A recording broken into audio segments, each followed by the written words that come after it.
Video full ನೋಡಿ, ಸಕ್ಕತ್ತಾಗಿರುತ್ತೆ. ಏನೇನಾಯ್ತು ಅಂತೆಲ್ಲ ಹೇಳ್ತೀನಿ. ಈ ಮಾಸ್ಟರ್ ಪೀಸ್ನ ಎಲ್ಲೋ ನೋಡ್ದಂಗದಲ್ಲ. ಮತ್ತು ಇವತ್ತು ನಮ್ಮ ಮೂಲೆ ಚೇಂಜ್ ಮಾಡ್ಬಿಟ್ಟು ನೆಕ್ಸ್ಟು ಟ್ರ್ಯಾಕ್ಟರ್ ಆರಾಮ್ ಹೊಡಿಬೇಕು. ನಾವು ಕೋತಿ ಹಿಡಿಯೋಕೆ ಇದು ಮಾಡಿದ್ವಿ, ಮರದಲ್ಲಿ ಬೋನು, ಅದು ವರ್ಕ್ ಆಗಲಿಲ್ಲ.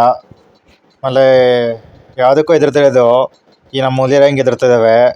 ನಾವೇನೇನು ಸರ್ಕಸ್ ಮಾಡಿದ್ದೀವಿ ಎದುರ್ಸೋಕ್ಕೆ. ಬರೀ ಇಂಥದೆಯ. ನೆನ್ನೆ ನಿಮಗೆ ಹೇಳಿದ್ದೆ ಇಷ್ಟು ಹೊಡಿತಿದ್ದಾನೆ, ಅದನ್ನೇ ಇವತ್ತು ನಾರ್ತ್ ಸೌತ್ ಹೊಡಿತಿದ್ದೆ ಅರ್ಜುನ ತೊಗೊಂಡು ಅಡಿಕೆ ತೋಟದಲ್ಲಿ.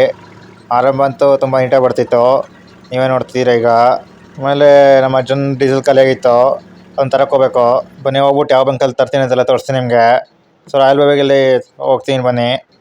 ನಾನಕ್ಸ ಬಂಕ್ ಬಂದ್ಬಿಟ್ಟು ಹಿರಿಕಟ್ಟೆಯಲ್ಲಿ ಒಂದಿದೆ ಇಂಡಿಯನ್ ಬಂಕು, ತುಂಬ ಕ್ವಾಲಿಟಿ ಇರುತ್ತೆ ಅಲ್ಲಿ ಡೀಸೆಲ್ ಮತ್ತು ಪೆಟ್ರೋಲು. ನಾನು ರಾಯಲ್ ಬೇಬಿಗೂ ಅಲ್ಲೇ ಹಾಕ್ಸೋದು, ಅಲ್ಲಿ ಪ್ರತಿಯೊಂದು ವೆಹಿಕಲ್ ಅಲ್ಲೇ ಹಾಕ್ಸೋದು ನಾನು. ನಮಗೆಲ್ಲ ಗೊತ್ತಾಗೋಯ್ತು. ಆಮೇಲೆ ನೆಕ್ಸ್ಟು ನಾನು ಡೀಸೆಲ್ ಹಾಕ್ಕೊಂಡು ಹೊಡೆಗೆ ಬಂದೆ ಫ್ರೆಂಡ್ಸ್. ಬನ್ನಿ ನೆಕ್ಸ್ಟು ಹೋಗೋಣ. ನಾಳೆ ಏನು ಕೆಲಸ ಇದು ನೋಡಬೇಕು. ಇನ್ನೊಂದು ಕಡೆ ಕಾಫಿ ತೋಟ ನೋಡಬೇಕಾಗುತ್ತೇನೋ ಗೊತ್ತಿಲ್ಲ, ನಾಳೆ ಪ್ರೋಗ್ರಾಮ್ ಏನಿದೆ ಅಂತ. ಯಾಕಂದ್ರೆ ಸ್ಪ್ರಿಂಕ್ಲರ್ ಹಾಕಿಟ್ಟಿರು. ಬನ್ನಿ ಅದೇನಾದ್ರು ಹೊಡಿಬೇಕು ಅನ್ನೋದನ್ನು ವೀಡಿಯೋ ಮಾಡಿ ಹಾಕ್ತೀನಿ. ಸೊ ಫೈನಲಿ ಮುಗೀತು ಫ್ರೆಂಡ್ಸ್. ಹೆಂಗೆ ಕಾಣಿಸ್ತೆ ಅಂತ ಕಮೆಂಟ್ ಮಾಡಿ. ಈ ವಿಡಿಯೋ ನಿಮ್ಗೆ ಇಷ್ಟ ಆಗಿ ಲೈಕ್, ಶೇರ್, ಸಬ್ಸ್ಕ್ರೈಬ್ ಮಾಡಿ. Thank you.